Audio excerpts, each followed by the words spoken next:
Bonjour à tous, bienvenue sur la chaîne Le Chant des Herbes Sauvages. Aujourd'hui, je vais vous présenter la ronce et ses vertus médicinales.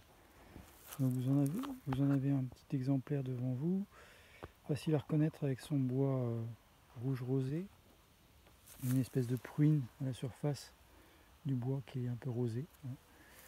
Et puis les folioles avec 5 feuilles composées de 5 folioles, pardon. Voilà. Et puis des épines acérées. Donc alors, dans quel biotope elle pousse? On est dans son biotope secondaire. Le primaire, c'est dans les bois. Ça dépend, parce que celle-ci, c'est Rubus suffruticosus, voilà, la ronce des bois. La fameuse mûre sauvage que vous allez pouvoir bientôt cueillir, puisqu'on est au mois de juillet. Il y a les premières mûres. Alors les confitures avec modération, attention aux confitures, le sucre est un poison, donc à petite dose. Ça, c'est pour les petits déjeuners. Alors, donc la ronce,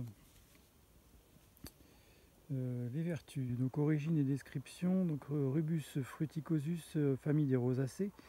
La ronce, dont il existe une multitude de variétés, envahit les haies et les bois partout en France. Les tiges, munies d'épines acérées, portent des feuilles composées de folioles dentées. Les fleurs, blanches ou rosées, en général estivales, entre le mois de juin, juillet, août, donnent des fruits bien connus que sont les mûres sauvages. Drogue, on utilise les feuilles. Alors, utilisation, la ronce est astringente par son tanin. La décoction à 30 g par litre en gargarisme fournit un remède populaire pour calmer les maux de gorge, amygdalite, angine, pharyngite, aphte. Elle est particulièrement indiquée dans les gingivites. En effet, la ronce a également des propriétés hémostatiques, c'est-à-dire qu'elle arrête les saignements de gencives pour les gingivites. Voilà pour la ronce, ses propriétés principales. Alors le biotope dans lequel elle pousse là aujourd'hui, c'est son biotope secondaire, c'est-à-dire les bords de haies. Elle aime bien les bords de haies, les fourrés et les endroits sauvages. Voilà, on va s'écarter pour voir. Voilà, vous voyez, ça c'est une belle haie bocagère, comme on n'en voit plus beaucoup en Indre-et-Loire, puisque le sport régional c'est de les détruire. Les arbres et les haies, ils prennent très cher en Indre-et-Loire. Il n'y a pas que cette région, j'ai déjà dit. Mais, ça serait bien que ça change, mais bon. Voilà, petit coup de gueule au passage. Et donc voilà, vous voyez, il y a une tige de ronce. C'est des très grandes tiges arquées, hein, de plusieurs mètres parfois, parce que celle-ci elle commence là, et puis hop, elle va jusque là-bas, jusque là. Ouais, elle fait bien les 4 mètres là, au moins facile.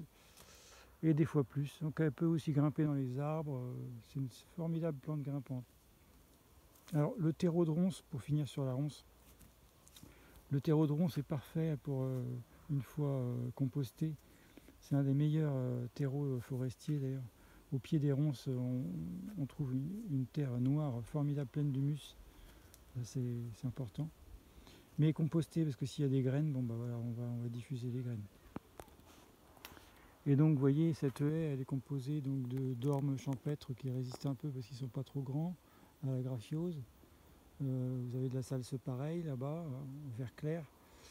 Des pruneliers qui commencent à faire leurs fruits, Prunus spinosa. Le prunelier qui contient ou qui accueille plutôt 70 espèces de papillons quand même, c'est pas rien, donc très important le prunelier. Et puis on a des orties, ici on a un troène d'Europe, voilà, le voici. Donc il y a des tiges arquées, hein, c'est un arbuste de la strate arbustive des haies et des talus, voilà, et des sous-bois. Voilà, il fait des petites baies noires, d'ailleurs toxiques. On a aussi du cornouiller sanguin qui est en fruits. Voilà, les fruits ici, voilà, sanguin parce que le bois est rouge. Alors ça, c'est le cornouiller sanguin, c'est un arbuste qui colonise beaucoup parce qu'il drageonne et il se ressème. Mais ça fait partie des arbres, des arbustes, pardon, qui vont précéder la forêt en fait. Donc tout a une utilité, hein, dans la nature. Et on a plus loin des clématites vitalba. Voilà. On a une salse pareille en fruits qui commence à faire des fruits, là, vous voyez, tout un cordon là. Voilà, tout ça. C'est la salse pareille, plante de sorcière là. toxiques. Voilà, à bientôt. Merci de nous avoir suivis. Au revoir.